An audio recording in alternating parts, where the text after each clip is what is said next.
성경을 하나의 책이다. 그래서 성경을 가까이 하면 세상이 멀어지고, 성경을 멀리하면 세상이 가까워.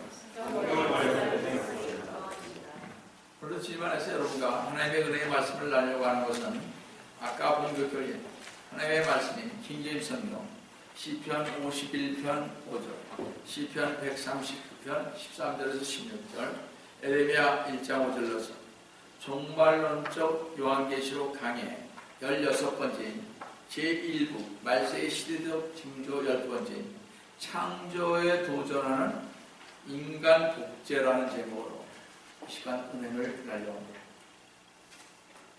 세계는 지금 지식을 통한 생명공학의 발달로 인간은 하나님과 같이 되려는 시도를 하고 있습니다.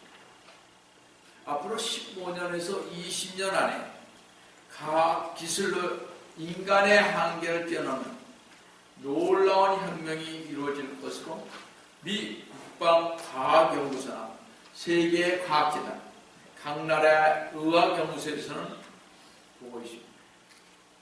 예를 들어 인간의 두뇌에 현대 컴퓨터의 기술을 접목하여 인체의 생리, 기억, 생각, 성격, 자손을 변화시켜 우수한 인종을 만들려고 하고 있습니다.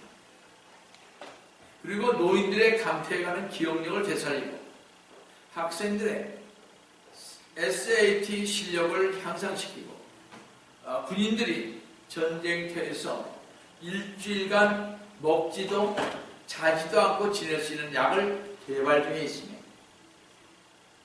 운동이나 사고로 등치 후 신경이 마비된 사람들의 뇌에 컴퓨터 칩을 이식시켜 그 두뇌의 생각으로 인공팔과 손가락을 작동시켜 원하는 일을 할 수 있게 하는 기술을 개발 중에 있습니다. 지금 여러분들이 잘 알다시피 영국에서 하고 있는데 여러분 나노 이렇게 로봇이라는 게 있습니다. 그래가지고 이 나노 로봇 같은 것을 이 기억 속에 넣습니다. 그래가지고 그것이 지금 이 사람들이 앞으로 죽어도 이 몸은 죽어도 이 속에 있는 나의 영혼을 거기다 집어넣기 때문에 그래가지고 영원히 살게 하고 다시 사람들이 집어넣는 그 영혼을 살지 않아요. 그래서 인간을 만들어서 그 영혼을 거기다 집어넣는 거예요. 지금 그런 게 하고 있습니다. 근데 그게 앞으로 10년, 15년이면 완성됩니다. 엄청난 세계, 그래서 영원히 사는 세계를 만들겠다는 거죠. 또 잘려나간 팔다리를 다시 자라게 하는 기술을 개발 중에 있고 휠체어를 탄 장애인들이 걸어다니는 것을 보게 될 것입니다. 우리가 이미 알고 있는 것들 중에 지금 우울증 치료제로 프로젝트 졸록 등 약은 성격을 변화시킵니다. 바이아그라라는 생리를 변화시켜요. 그 약은 운동스러운 스테로이드를 사용하여 근육을 변화시켜 운동을 더욱 잘하게 합니다. 생화학의 연구는 더 나아가 남성끼리도 아기를 가질 수 있게 할 것이고 여성이 늙어서도 아기를 낳게 할 것이며 또 혈관 속으로 나노 단위의 미세한 로봇가 다니면서 암세포를 죽이는 연구도 진행하고 있습니다. 또 총에 맞았을 때 고통을 느끼지 않게 하는 방법이나 잘려진 손과 발을 다시 자라나게 하는 것들 등도 지금 실험 중에 있습니다. 미국에서 전국의 기술상을 받은 레이 커즈윌은 앞으로 10년에서 20년 안에 인간의 수명을 120세까지 늘릴 수 있고 대부분의 질병들은 예방이나 치료를 통해 완쾌될 수 있게 됩니다. 약도 개인의 DNA에 따라 맞춤형이 되고 제가 이번에 갔더니요 미탈이라고 하는 젊은이가 얘기하기를 자기가 이게 팔이 골프 치다가 이게 완전히 문드러진 거예요. 그래서 너무 아파서 했는데 여기에다가 자기의 그 인체에서 빼낸 것을 해서 줄기세포를 만들어서 여기에다 자기 걸 갖다 대야 넣는 거예요. 근데 여러분, 첫날은 엄청나게 아팠대요. 내가 잘못했구나, 속았구나 그래야 돼요. 근데 웬걸 그 다음날 되니까 빡세지. 그 아팠던 며칠간 그 아파서 그냥 막 운전도 못할 정도로 푸셨다 그래요. 너무 무리하지 마세요. 참 나중에 하라. 지금 줄기세포로 그렇게 올라오고 싶어요. 암도 앞으로 그걸로 인해서 고칠 거라고 얘기를 하고 싶어요. 여러분 지금 엄청나게 변해가고 있습니다. 그 다음에 나노봇이라는 작은 로봇가 혈관에 주사되어 질병의 진단과 치료에 사용될 것이라고 말했습니다.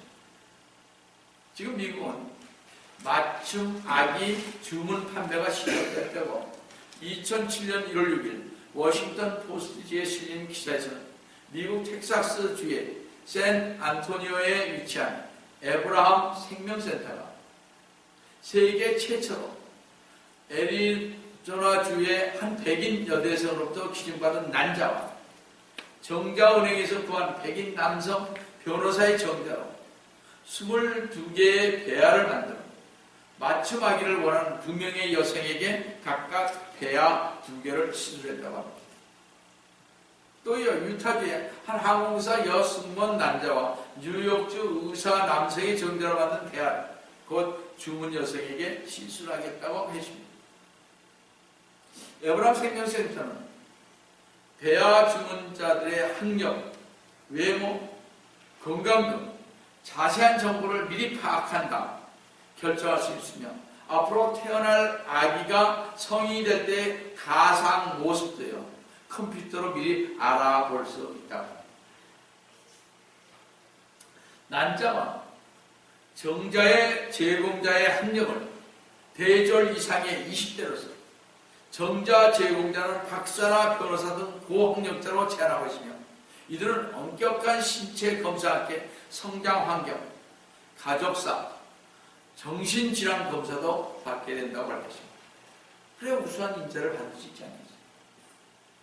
현재 수백 명의 부부들이 배아 수술을 받기 위해 대기하고 있다는 것입니다. 전에 말씀드렸다시피 어떤 미국 사람은 그 정자가 너무 잘 팔려서 자기의 애가 자기도 모르는 애들이 한 200여 명이 태어났을 거라고. 지금 더 많을 거예요. 똑같은 성으로 애들이 태어나는 거죠. 자기 거를 받으려고 기다리는 엄청나요. 이런 시대가 되십니다. 이것은 맞춤아기 판매 시대가 열리자 학계에서는 생명윤리의 문제점들을 비판의 목소리가 높아가고 있습니다. 켄터키주 루이빌 대학의 마크 로스타인 생명윤리학 교수는 말합니다. 우리는 갈수록 아기를 상품처럼 취급하고 있다면 이것은 마치 컴퓨터를 사는 것과 같으며 아기를 컴퓨터와 같이 상품화해서는 안 된다고 얘기하고 있습니다. 프린스턴 대학 생명윤리학회 위원장인 로버트 조지 교수도 지능지수와 학력 등에 근거한 배아 상품화는 세상을 인종계량이라는 무서운 상으로 몰고 가게 될 것이라고 경고해 있습니다. 우수한 사람만 살게 만든다는 거죠. 이건 다른 얘기입니다만 여러분들 위에 있는 사람 로맨 300 클럽 이런 데서는요 여러분들 전 세계 우수 인종만 살리겠다 그래서 전부 다 죽여버릴 계획도 세우고 있습니다. 세계는 그래요. 5억만 남겨놓기 때문에 우수 1명 또 우리 같은 사람 다 죽어요. 그런 프로젝트 하에서 세상을 움직여가고 있습니다. 여러분들 세계는 지금 엄청나게 변화되고 있는데 예수님 안 믿고 그냥 가는 애들은요 이제 끝나는 거예요. 제가 아시죠?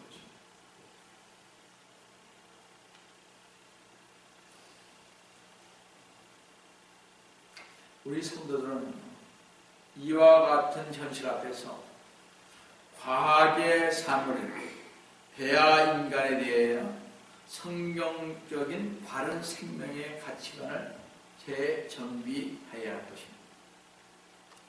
21세기 들어 생명공학의 발전은 생명윤리에 대한 새로운 도전은 이제까지 하나님의 절대 주권의 영역이었던 생명의 신비를 파헤쳐 생명 현상을 인간의 합리적인 방법으로 생명을 상품화하는 배아 운행의 등장은 하나님의 절대 고난에 도전하는 종말의 징조를 나타내는 사건은 이것은 바로 하나님을 대적한 바벨탑을 쌓고 있는 인류 역사의 마지막을 예고한다는 것을 알아야 할 것입니다.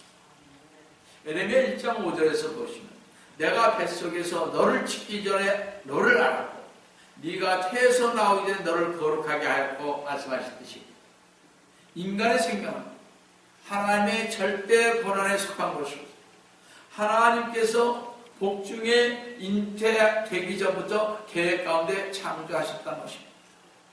그런데 지금 세계는 인간 배아가 과연 인간 생명인가 아니면 단순한 세포덩어리인가 라는 질문이 제기됩니다. 여기서 바로 생명의 시작에 관한 논쟁이 제기되는 것입니다. 여기서 바로 낙태도 해도 되느냐 안 해도 되느냐 그런 얘기들이 나오는 것입니다. 생명의 시작에 관해서는 다양한 학설이 있는데 수정된 순간 착상이 된 때 심장 박동이 시작할 때 뇌파 작동 시점인 때 자체 생존 가능한 시점부터 아기를 분만할 때 등을 이렇게 여러 군데 이렇게 분만을 구분할 수 있습니다. 그러나 사실상 수정란의 난이 정자와 난자가 수정된 상태와 배아인 수정 후 8주까지와 태아인 수정 후 8주 이후와 신생아인 태어난 아기 등은 생명을 지닌 인간의 성장 과정에서 생명의 첫 출발부터 외형적 크기와 형태에 따라서 편의상 붙여진 이름뿐이며 존엄한 인간 생명이라는 사실은 차이가 없는 것입니다. 최근 우리 사회에서 문제가 되고 있는 배아줄기 세포에 관한 몇 가지 용어와 연구 과정을 제가 좀 간략하게 설명해 보겠습니다. 첫째, 배아란 정자와 난자가 수정된 후 8주까지의 생명체를 말합니다. 처음 정자와 난자가 수정된 수정란은 세포 한 개로 이루어졌으며 매일 세포가 분열하여 수정 후 6, 7일이 지나면 100여 개의 세포가 만들어집니다. 수정된 후 그리고 8주가 지나면 세포가 분열을 하면서 머리와 팔, 다리 등 사람의 모양을 갖추게 되는데 수정 후 8주까지를 배아라고 부르는 것입니다. 그러니까 머리와 팔, 다리가 만들어지기 전을 배아라 부르는 것입니다. 둘째, 줄기세포입니다. 요즘 신문지상에 자주 쓰이는 용어입니다.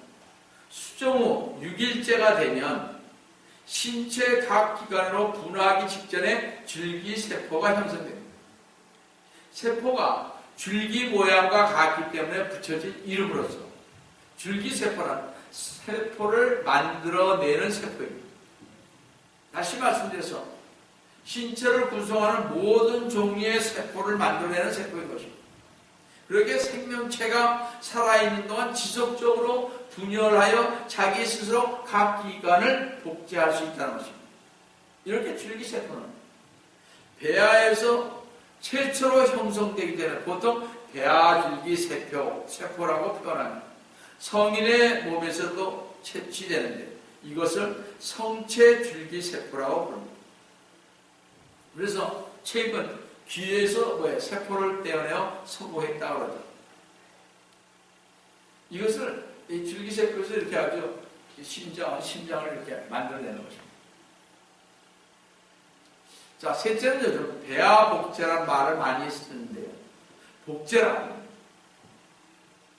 크로닝이라고 하는데 유전자를 그대로 복사하여 동일한 개체를 만들어내는 것을 말합니다.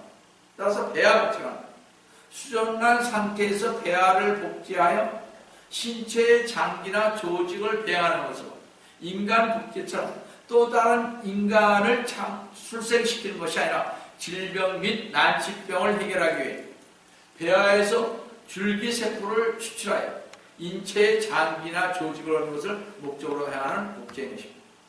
그래서 폐하 복제를 해서 심장을 만들어내고 아니면 콩팥을 만들어내고 이런 것을 얘기하는 것입니다. 이 줄기세포를 보여하면 몸을 구성하는 어떤 종류의 세포든지 생산할 수 있습니다. 그래서 손상된 신체 부위에 이 배양된 줄기세포를 넣어주면 난치병인 당뇨, 알츠하이머, 심장질환, 퍼킨슨, 백혈병 등과 같은 각종 질병을 치료할 수 있다는 것입니다. 그래서 심장이 약한 사람은 심장을 넣어서 하는 거예요. 이때 배반포 단계에서 자궁에 착색하면 인간 복제가 시도되기에 생명윤리에 문제가 되는 것입니다. 넷째는 원시선이라는 용어인데 배아는 수정 후 약 14일쯤 되면 원시선이 나타나는데 이 원시선은 후에 척추의 초기 형태이며 또 인체 기관이 만들어진 초기 형태를 말합니다. 저도 잘 들어보시기 바랍니다. 생명과학적으로는 수정 후 14일 이내에 수정란을 질병과 난치를 명을 연구할 때 사용하도록 해야 한다고 주장하는 것입니다. 왜냐하면 수정 후 14일 이내의 수정란이 학문적으로는 원시선 형성 직전 단계라는 이유 때문인 것입니다. 다시 말씀드려서 수정 후 난자와 정자가 이렇게 결합된 후 수정 후 14일쯤 원시선이 나타나는데 이때는 척추 초기 형태가 만들어지고 즉 인체기관이 만들어진 초기 형태 이전인데 수정란 후 14일 전에 이런 연구를 하는 것은 괜찮다는 것입니다. 따라서 과학자들은 이때 원시선이 형성되기 전이기에 수정란은 단지 무질서한 하나의 세포 덩어리일 뿐이라고 합니다. 그러니까 14일, 그러니까 어디에 3주, 임신한 지 3주, 4주가 되는 그 정도는 괜찮다는 거예요. 그거는 사람을 뭐 만들고 빼고 다 해도 괜찮아요. 아기가 아니라는 거죠. 그렇기 때문에 하나의 그걸 뭐예요? 세포 덩어리를 보는 것입니다. 사람이 아니라. 이 과학자들은 참 기묘한 머리를 갖고 있습니다. 자기들 연구하기 위해서. 1996년 영국 로슬린 연구소에서 이안 월머트 박사가 돌리라는 양을 복제한 이후 월머트 박사는 배아는 아무런 의식도 없고 느낌도 없는 세포 덩어리라고 주장하면서 인간 복제가 이루어지는 것은 시간 문제라고 하십니다. 1996년이었습니다. 하나님의 창조 섭리를 거역하는 생명과학자들은 수정란이나 배아를 단순한 세포 덩어리라고 격화시키고 있습니다. 자, 그럼 성도 여러분, 수정란과 배아를 세포 덩어리라고 했는데 그럼 생명의 시작은 언제인가? 과학자들처럼 수정 후 14일을 생명으로 볼 것인가? 아니면 수정된 바로 난자와 정자가 이렇게 합쳐진 그 시작부터 생명으로 볼 것인가? 생명을 지닌 인간의 성장 과정을 보면 남녀 간의 성관계로 정자와 낭자가 수정된 상태인 수정란과 수정 후 8주까지 배아와 수정 후 8주 이후부터 태아와 태어난 아기인 신생아라 불리웠던 것은 생명의 첫 출발부터 외형적 크기와 형태에 따라서 편의상 이름 붙여진 이름뿐이며 저러한 인간 생명이라는 사실은 차이가 변화가 없다는 것입니다. 근데 이 배아에서 줄기세포를 추출하는 것은 생명체의 뭐예요? 배아를 죽이는 거지만 사람을 죽이는 거죠.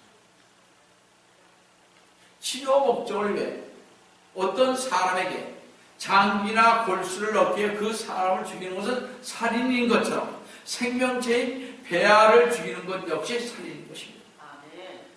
그럼 성도는 우리 하나님을 믿는 성도들에게 있어서 생명이 어느 시점부터 시작되는지에 대한 문제는 참으로 중요한 것입니다. 자, 그럼 하나님께서는 이 복제 문제에 대해 무엇이라 말씀하고 계신가 하는 것입니다. 창세기 20장 17절에서 18절을 보시면 그리하여 아브라함이 하나님께 기도하였더니 하나님께서 아비멜렉과 그의 아내와 그의 여종들을 치유해 주심으로 그들이 아이들을 낳았더라. 18절에 이는 아브라함의 아내 사라 때문에 주께서 아비멜렉 집안의 모든 채를 벌써 다루셨기 때문에 생명의 탄생을 위해 수정이 이루어지고 어떠한 세포가 줄기세포가 되고 그 줄기세포가 몸의 각 기관으로 분화가 일어나는 것을 포함해서 모든 것을 결정하시는 분이 주 하나님이십니다. 주 하나님께서는 사람의 태를 닫기도 하고 뭐예요? 열기도 하는 분이십니다. 하나님께서는 인간의 태를 열고 닫으시며 앞서 얘기한 것 같이 난자와 정자가 수정된 상태인 수정란이 생길 때도 2억 3억의 정자 중에 단 한 개만이 수정에 성공합니다. 어느 정자가 난자와 결합할지를 결정하는 것 역시 하나님 손에 달려있다는 것입니다. 이렇게 10장 8절 12절을 잘 보시면요, 주의 손이 나를 만드시고 있습니다. 나의 일체를 형성하셨으면서 일제에 나를 멸하시나요? 내가 주께 강구하니 주께서는 나를 진흙과 같이 만드셨음을 기억하소서. 주께서는 나를 다시 티끌로 데려오시나요? 오겠나요? 주께서는 나를 젖처럼 쏟아지지 아니하며 나를 치즈같이 엉키지 않게 하시나요? 아니하시나요? 10절은 좀 더 설명하기로하고요. 주께서 나를 가죽과 살로 입히시며 뼈와 힘줄로 나를 덮으셨나요? 주께서는 나에게 생명과 은총을 베푸셨습니다. 주의 돌아보시니 내 영을 보존하겠다. 여기서부터 주님의 손이 인간의 생명을 만드시고 인간의 일체를 형성하셨습니다. 8절. 그렇죠? 주님께서는 인간을 진흙같이 만드셨습니다. 주님께서는 인간을 젖처럼 쏟아부으셨고 치즈처럼 엉기게 하셨다는 것입니다. 이 말씀은 부드러운 액체가 어떻게 딱딱한 고체로 변화되어가는 과정인 인간 태아의 형성과 발전을 보여주는 것입니다. 인간 태아의 형성과 발전을 보여주실 뿐만 아니라 또 주님께서 11절에서부터 가죽과 살로 입히셨고 뼈와 힘줄로 두르셔서 생명과 은총을 베푸셨다고 그랬습니다. 그뿐만 아니라 시편 139편 13절에서 16절을 보시면 주께서 나의 내장을 소유하셨고 주께서 내 어머니의 태에서 나를 덮으셨나요? 내가 주를 찬양하니 이는 내가 놀랍고도 경이롭게 지어졌음이니 주의 진심의 기함을 내 손이 잘 알아요. 15절에 내가 은밀한 가운데서 지음을 받고 땅의 가장 낮은 부분들에서 기묘하게 지음을 받았을 때 나의 형체가 주로부터 숨겨지지 아니하여 16절에 내 형체가 완성되기도 전에 주의 눈이 그것을 보셨습니다. 나의 지체들이 전혀 없고 형성되어 가는 중에서도 주의 책으로 곁에 다 기록되어 있나이다. 이렇게 성경은 의학적으로 신체 조직이 형성되기 전에 소위 수정 후 14일 이전, 곧 원시선이 나타나거나 신체 조직이 감지되기 이전부터 하나님께서는 인간의 생명을 경이롭게 지으셨다고 말씀하고 있습니다. 생명과학적으로 수정 후 14일 이전의 수정란이 단지 무질서하게 분화된 세포 덩어리라고 했는데 성경적 관점에서 보면 수정 이후의 세포 분열과 분화 과정 및 성장 과정은 연속 손상이 있는 것이므로 어느 순간에 선거 수정일 14일 이전과 이후를 나눌 수 있는 특별한 시점이 없다는 것을 오늘 성경을 통해서 알 수가 있습니다.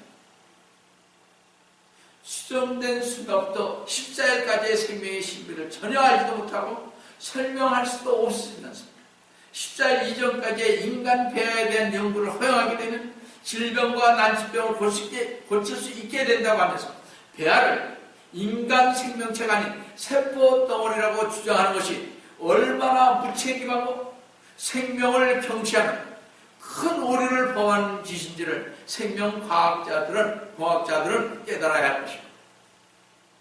그러니까 14일 이전에 어떻게 폐하를 만들어야 된다는 거예요. 그 생명을 죽여야 된다는 거예요. 뭐예요? 각 기관을 만들기 위해서.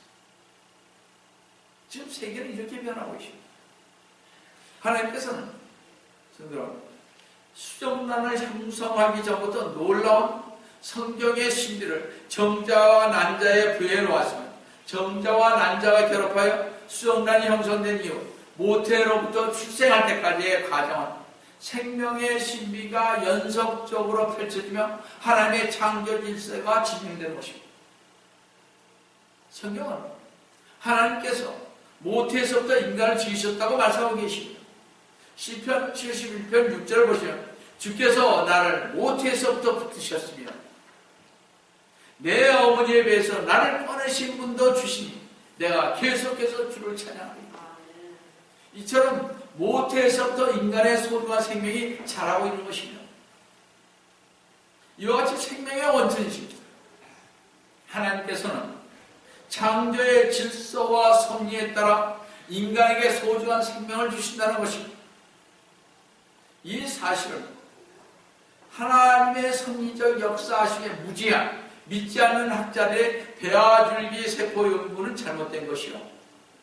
배아는 분명히 한 인간의 생명체임을 부인한 생명과학자들의 심각한 오류인 것입니다. 근데 우리는 이제 세계는 모두 정복한다고 그렇게 말하고 있습니다. 환영하고 있습니다.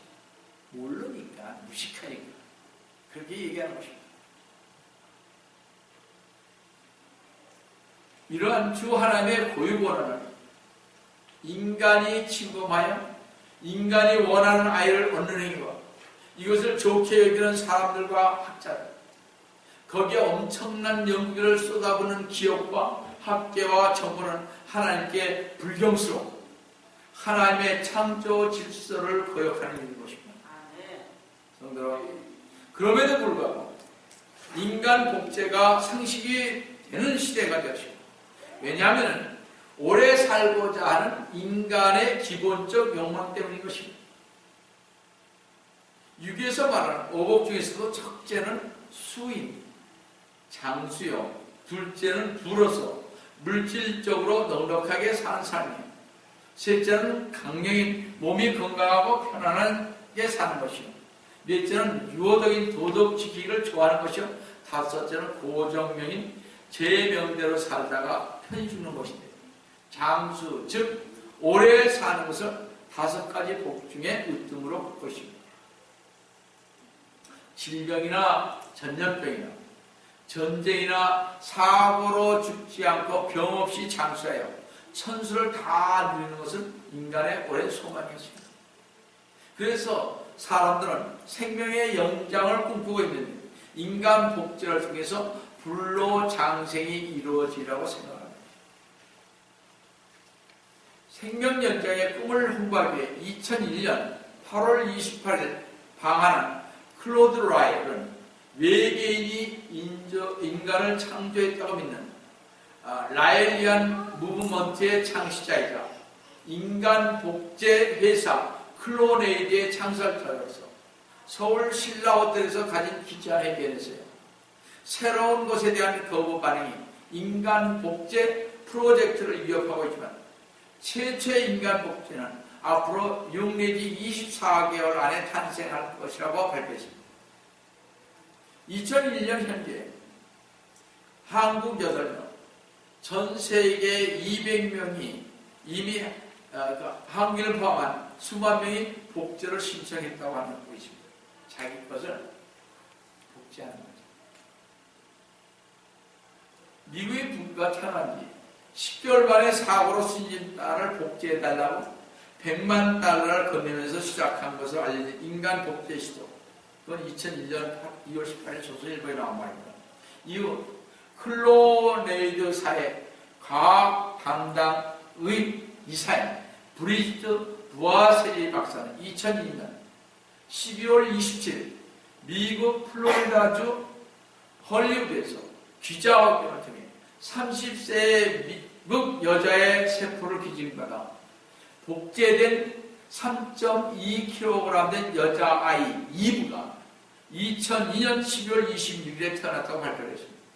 복제했어요. 2002년. 이것은 전 세계를 놀라게 한 매우 충격적인 사건이었습니다. 이 복제아기는 제왕절개에서 쑥스럽게 태어났다고 했습니다.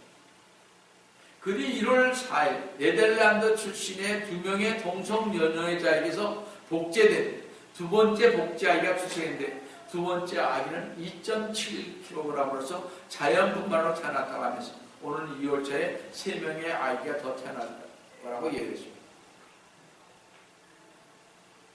이게 2003년 얘기입니다.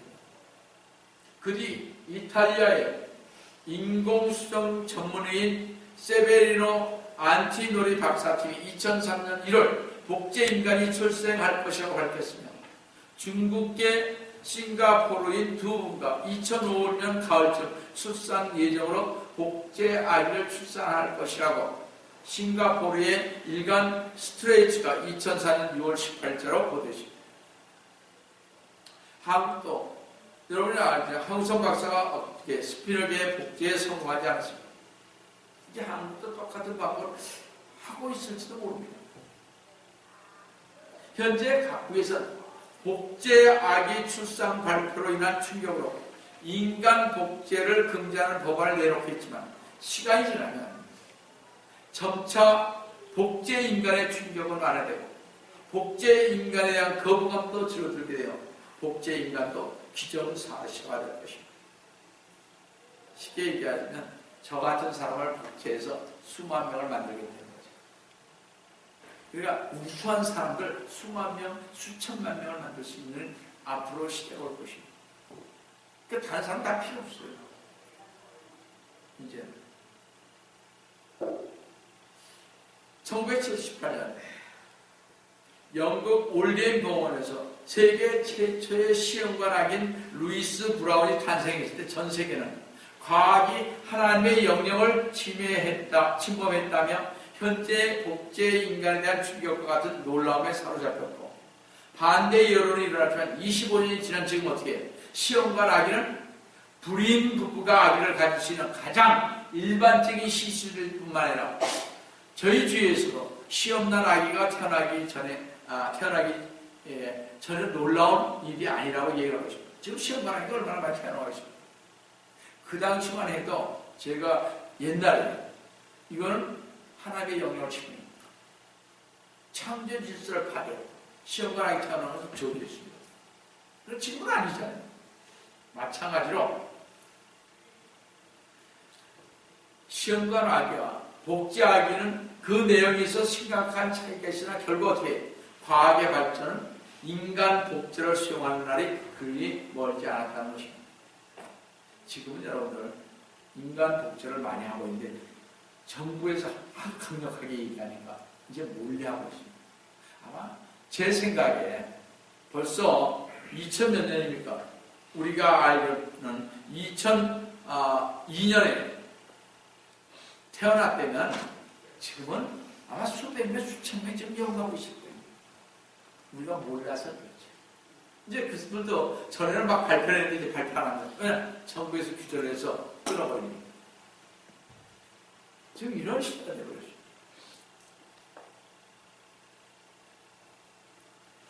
여러분, 많은 과학자들과 의학자들과 세상의 모든 사람들은 인간 유전자 지도만 완성되면, 지놈 프로젝트만 완성되면 모든 인간의 불치병이 정복되며 인간의 생로병사의 비밀이 모두 밝혀지고 인간은 문명 장수를 누리는 지상 낙원을 건설할 수 있으리라는 믿음을 가졌습니다. 그래서 뭐예요? 유전자 지도가 완성되지 않습니까? 클린턴 대통령. 또한 이 지도가 인간 진화의 과정을 밝혔죠. 주 하나님의 창조를 부인할 수 있으라는 강력한 희망을 가지고 이 프로젝트는 원래 시작되었습니다. 그러나 이 인간 유전자 지도가 시작되어 첫 결실을 본 2000년 이후 이들이 발견한 것이 무엇입니까?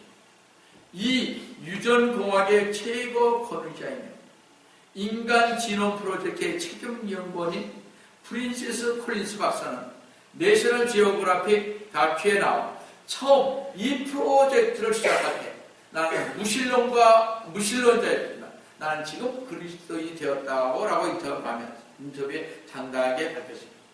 이 콜린스 박사는 이 연구를 진행하면 할수록 모든 인류는 한 쌍의 남녀에서 출발하여 현재 인류가 형성되었으며 우연히 발생했다고 하기는 너무나도 정교하게 구성된 이 유전자에 비해서 이 유전자가 창조주의 작품이라는 사실을 확실하게 됐기에 프린스 박사는 그리스도인이 되었던 것입니다. 따라서 유전자는 진화론을 지지하기보다는 창조론을 지지한다는 사실을 우리가 알아야 할 것입니다. 더욱이 유전공학과 관련한 연구가 진행될수록 성경의 기록이 사실임을 증명하는 증거들이 더 늘어나게 되었던 것입니다.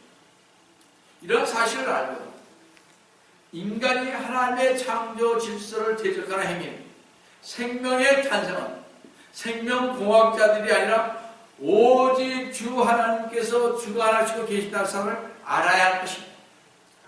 따라서 주님을 따르는 성도는 성경적 관점에서 인간 복제를 어떻게 반대해야 하는 거죠.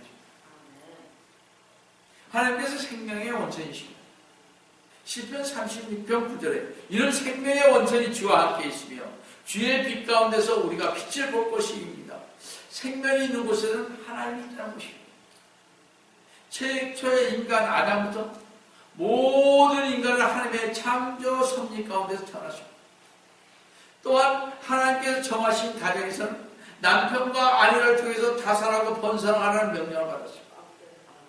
근데 인간이 하나님의 섭리적 역사를 좌지우지에 의지하겠다는 것은 인간 생명을 주관하시는 하나님을 대적하는 것이며 하나님의 창조 질서에 도전하는 것입니다. 그뿐만 아니라 과연 복제된 인간은 영과 혼이 있는가 하는 것입니다. 잘 들어보시기 바랍니다. 영은 하나님과 개인적이며 직접적으로 영적 관계를 맺는 것인데 인간 배아 복제로 저와 같은 똑같은 사람이 여기 태어났다면 이 사람이 정말 영이 있느냐 하는 것입니다. 그들은 있다고 얘기합니다.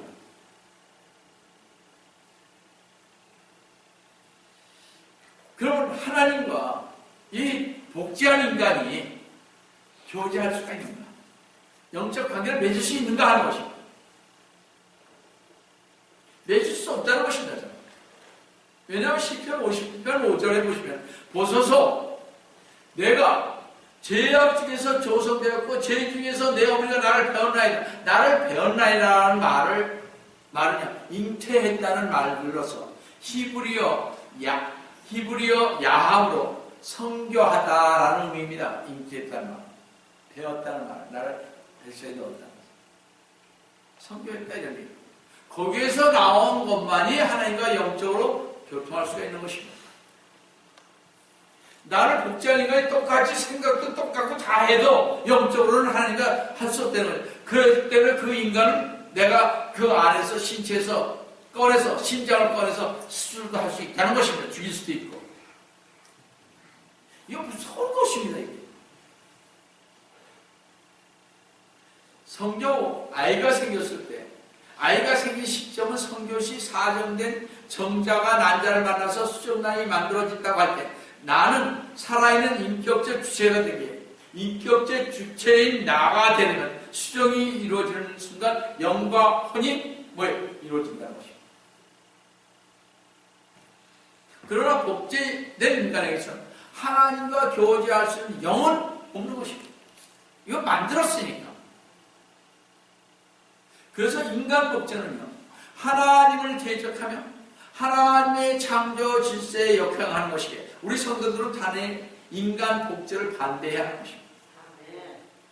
그런데 대부분의 과학자들은 인간 복제를 반대하고 있다는 것입니다.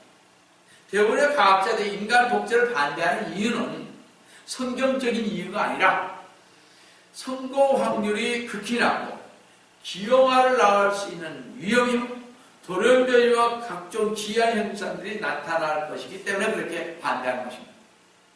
실제로 2003년 3월 14일 경상대학교 낙농학과 김진희 교수팀에 의하면 2002년 8월 체세포 복제 방식으로 태어난 복제 흑돼지 5마리 중 한 마리가 성장되는 갑자기 백돼지로 변하는 희귀한 증상이 발견됐다는 것입니다. 복제된 동물처럼 복제된 인간도 기이한 현상들이 돌연변이 등 어떤 과학자도 예측하거나 해결할 수 없는 일이 일어날 수가 있는 것입니다. 인간 생명의 가치와 하나님의 섭리적 창조 질서를 거역한 인간 복제에서 유전자 조작 및 복제 과정의 과실로 인해 유발될 수 있는 이런 것들은 끔찍한 재앙이 아닐 수가 없습니다. 마치 창세기 6장 4절에서 하나님의 창조 질서에서 벗어난 인간, 즉 거인들의 출생으로 인한 것 때문에 노아의 홍수로 그 죄에 대한 심판을 받았던 것처럼 마태복음 24장 37절에 노아의 날들과 같이 인자에 오는 것도 그러하신 주님의 말씀이죠. 노아 당시의 죄들이 마지막 때인 현재에도 넘쳐나게 될 것을 경고하고 있습니다. 노아 때 어떻게 6장이 네피림 거인들이 태어났잖아요. 그렇죠? 하나님의 사람과 세상 사람과 결합해서 이상한 형태가 나타나는 거랍니다. 그러기 때문에 노아의 얘기를 하신 것입니다. 그러니까 지금은 어떻게 노아의 얘기인 것입니다. 복제 인간을 만드는 겁니다. 그러니까 어떻게 시간은 가까이 왔습니다. 제가 이런 얘기를 자꾸 말씀드리는 것은 징조가 주님께서 오실 날이 멀지 않았다는 것입니다. 성도는 분명히 알 것은 인간이 죄를 짓기로 결정하면 하나님께서는 억지로 그것을 막지 않습니다. 이는 하나님께서 그들의 죄에 그들을 내버려 두셨기 때문입니다. 로마서 1장 28절 잘 보시기 바랍니다.